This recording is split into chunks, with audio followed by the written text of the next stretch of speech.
আপনারা দেখেছেন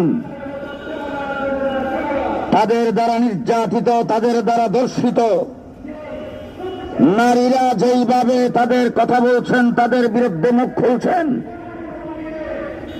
তারা যেখানে যায় সেখানে জিনা করেন, তারা নারীদের সাথে অনৈতিক কার্যক্রম লিপ্ত থাকেন।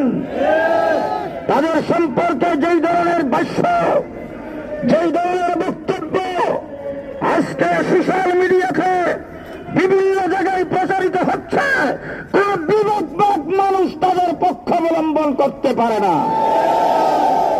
কিন্তু দুঃখজনক বিষয় হল, গতকাল আমাদের প্রধান উপদেষ্টা প্রেস সচিব তিনি বলেছেন, বাউলদের উপরে যারা আক্রমণ করেছেন তাদেরকে গ্রেপ্তার করার নির্দেশ দেওয়া হয়েছে, তাদেরকে গ্রেপ্তার করার জন্য তৎপরতা চলছে।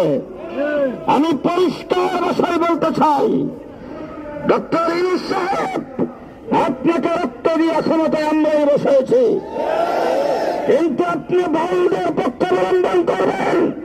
আজকে বাইতুল মুকাররমের সামনে দাঁড়িয়ে বলছি, বাউলদের উপরে কেউ আক্রমণ করে না।